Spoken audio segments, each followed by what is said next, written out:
The wharf is as busy as ever. I hear the anglers here sometimes sell their fish to the nearby fishmongers. Let's see what Uncle Soon has to say.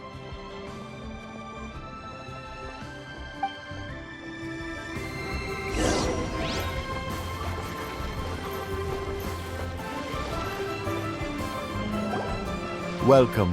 What would you like to buy today? Sorry to interrupt. We're actually members of the, Liue Anglers Association, and we just wanted to ask a few questions about someone. We've heard about this young man called Zhi, who's supposed to be a fantastic fisherman. Just wondering if you happen to have heard of him? Whoa! Yelan made up a whole fake identity without batting an eyelid! Ah, yes, Zhi. He's been making quite a name for himself recently. I've got some friends who travel all over the place, and they tell me everywhere they go they meet someone who's heard of him. Apparently, he had a rather tough time growing up. Had to work several jobs alongside his studies to make ends meet. How does that saying go? What doesn't kill you makes you stronger. Well, if there's anything to that logic, he's sure to be phenomenally successful one day.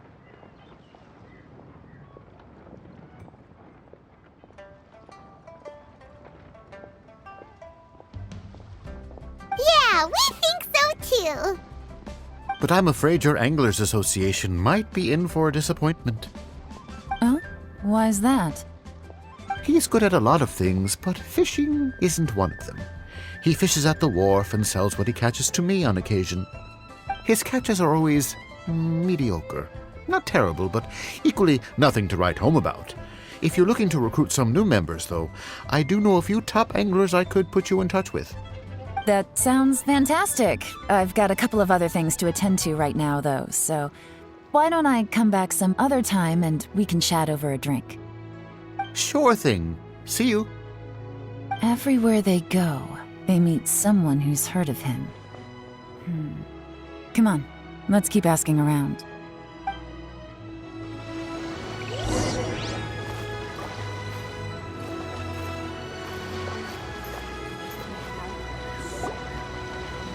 Here to buy some fish? It's 300 for one or 3 for 1,000. You... She switched identity again! Society for Fish Price Research? I haven't done anything illegal. Stay out of my business! Please, don't worry. We're just here to conduct a simple survey. We've heard about a certain Zhi who's been selling fresh fish at low prices in this area recently. Do you know anything about this? So this isn't about me. You should have said something, you know. I know the guy. I can tell you what I know. I haven't heard anything about him selling fresh fish at low prices, but it wouldn't surprise me if it was him. Oh? Why is that? Because he's so poor. His parents died when he was very young, and his alcoholic father still owed a huge amount of debt. No one wanted anything to do with him.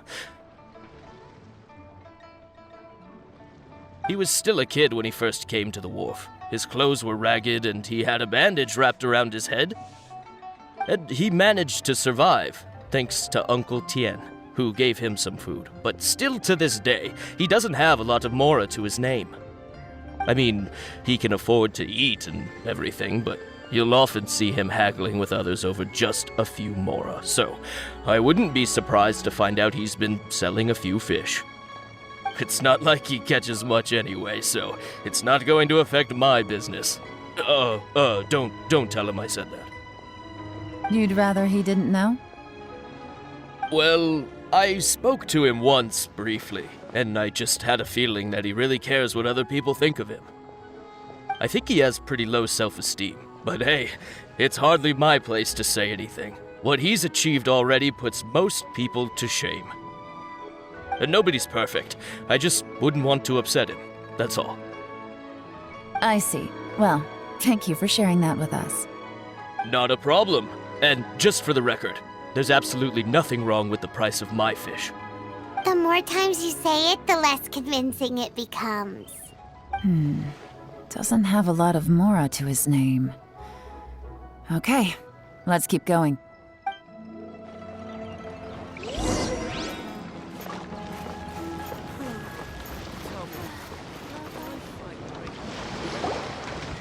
Hey, it's you guys! Wait, what's the phrase? Oh yeah, honored to meet you. What brings you to me? The truth is, we are but newcomers to this territory. We heard tell of a great martial art. Everything there is to know?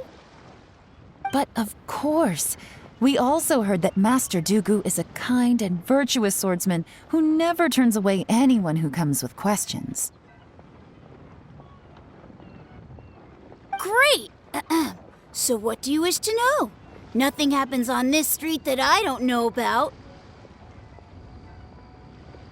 Now she's lying to a kid. So, Master Dooku, have you heard of one by the name of Jur-E? Sure have. You mean that guy that all the grown-ups are talking about these days? I've heard many tales of Juri. For example, I can't remember. Probably 'cause it's nothing that important. I prefer stories about sword-fighting heroes. Oh, I can completely understand that. Then let me ask you this. Do you remember roughly when the grown-ups started talking about Jur-E? Oh yeah, I know that. It was about 2 or 3 months ago.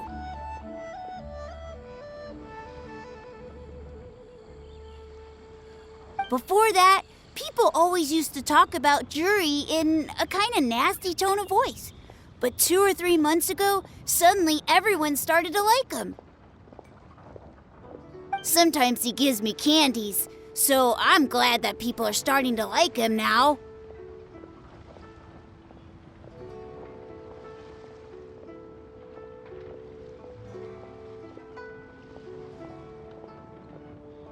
Just as I thought. Huh? What do you mean?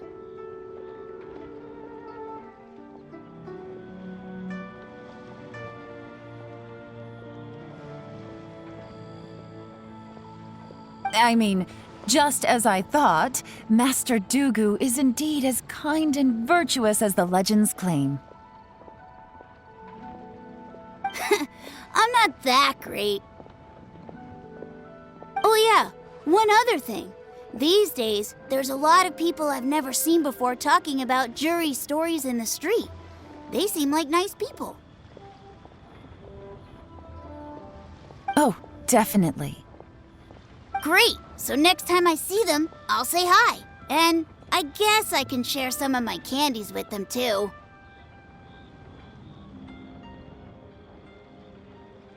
Thank you, ma'am! You're welcome. Well then, fare thee well, Master Dooku. Until we meet again. Any of that sound strange to you?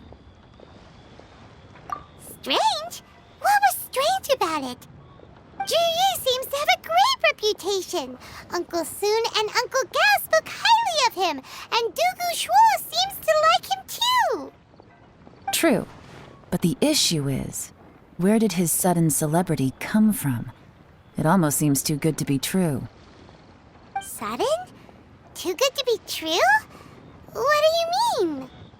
So he returns cruelty with kindness and had to work to support his studies. These are the kinds of things that make someone well known in their hometown. But Uncle Soon said even his friends who travel far and wide hear about him wherever they go. That's a little over the top, if you ask me. Do you remember what Dooku Shuo said about Jur-E's stories? Clearly they left him with a good impression of the guy.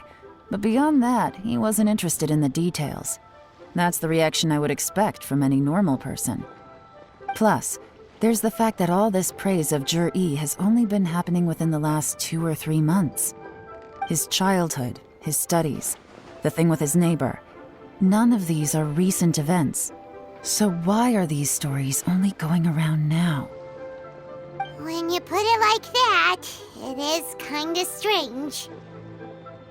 Of course, if that's all there was to it, I wouldn't look into it any further.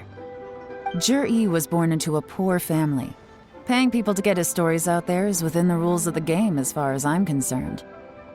The problem is, do you remember what Uncle Gao said about him? He's stayed poor his whole life. Everything he's earned he's either spent on studying, traveling, or paying off debts. I don't think he has the mora to pay for a publicity campaign. Right, and that changes everything. It can mean a powerful faction is trying to gain influence over the Liu Xixing.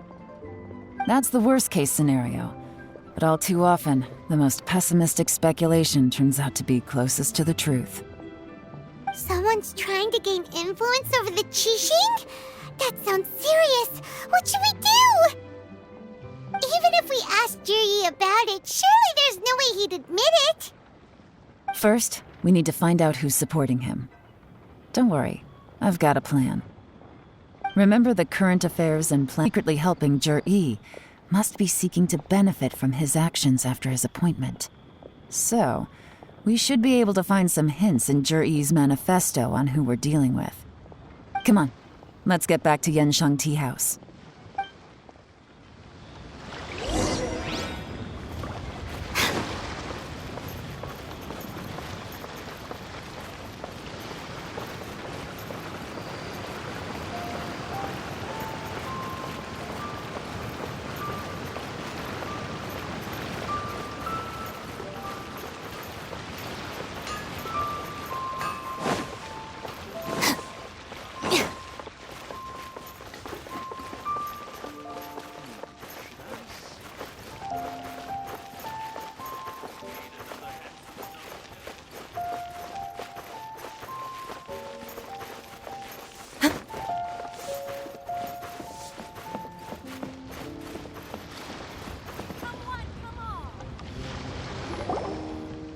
Jiri's manifesto covers a huge range of topics. Looking for details that don't add up will be like trying to find a needle in a haystack.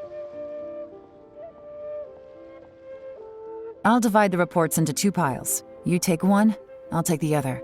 When we're finished, we'll put our heads together.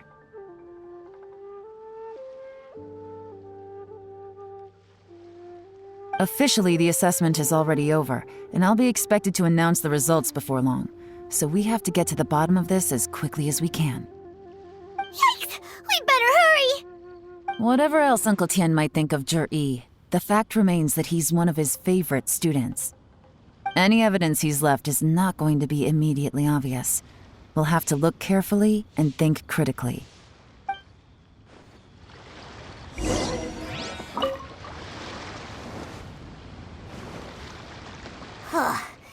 Even though Yelan took half, this is still a lot to get through. Well, we gotta start somewhere.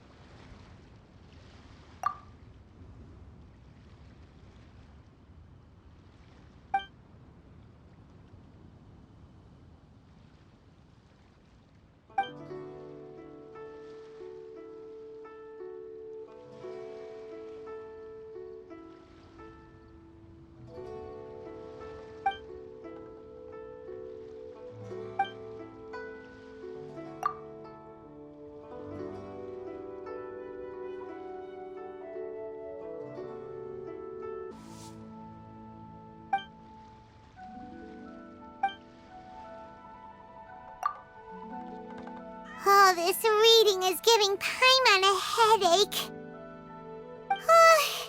Let's take a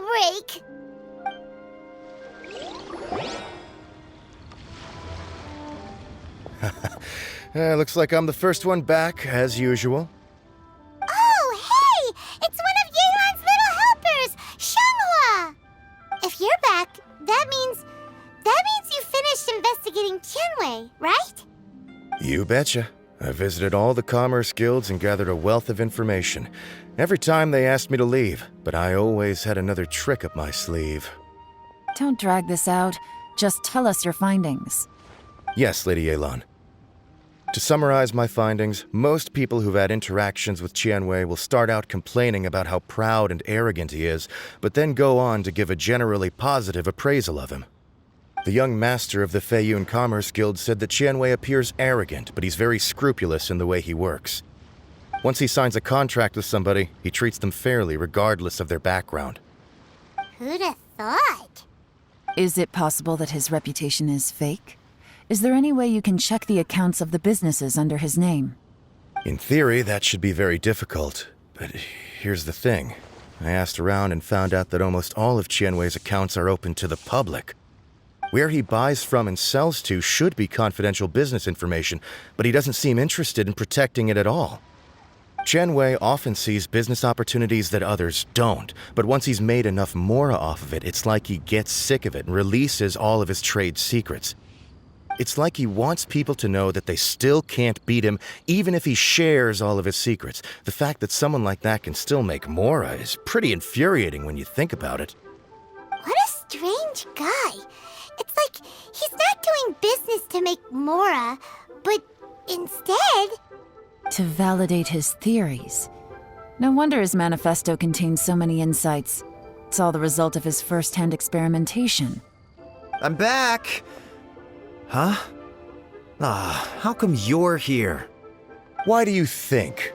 Obviously, because I possess superior skills and am always one step ahead of the competition. Well, when you're the competition, at least.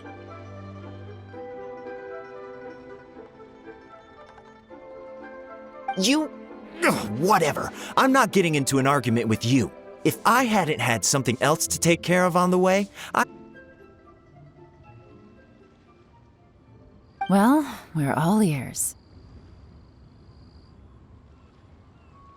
The Ministry of Civil Affairs says that Minghua struggles to get his words out when he gets nervous, especially when he's chatting with strangers. But after a few days of getting to know him, you can pretty much have a normal conversation with him. On the whole, the feedback from the Ministry of Civil Affairs was very positive. He always considers the things that everyone else overlooks. In your opinion, was the Ministry of Civil Affairs' appraisal of Minghua at all exaggerated? I don't believe so. Minghua is someone who has slowly but surely earned the reputation he has today. According to Miss Yu, the ministry often gets Minghua to take a final look at projects before they're implemented. People feel much more confident in something if it has his stamp of approval. Oh, and also, there was once someone in the ministry who was lying and cheating to try to advance their career. Minghua gave them the scolding of a lifetime. Apparently, he can be terrifying when he loses his temper. I haven't seen it for myself, though. Whoa, that's hard to imagine. Like I said before, things are not always as they appear. Ah, so that's what you meant by that. Paimon's starting to get it now. Thank you both. You're free to go now.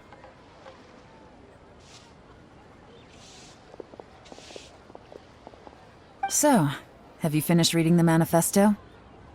We still have a bit left.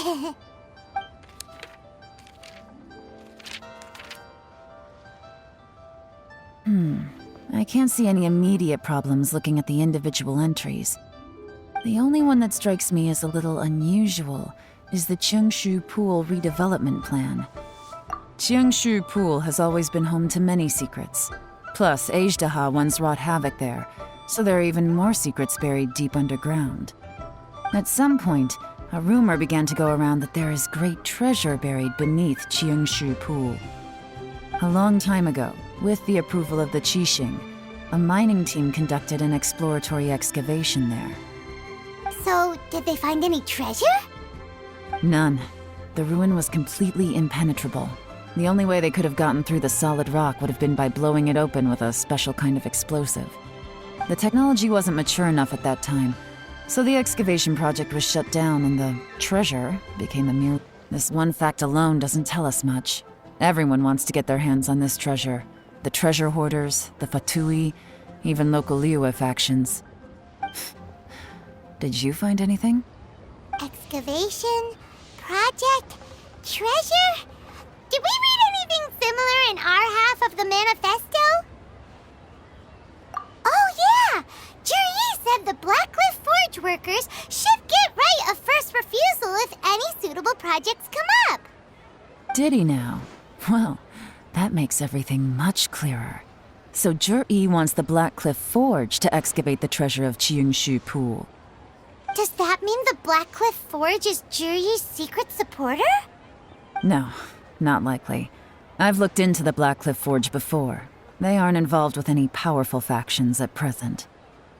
They do possess some specialized explosives, but it would seem more trouble than it's worth to put so many resources into a risky project like this. Still, since the clues are pointing toward the Blackcliff Forge, we should see where they lead. We may well find something new.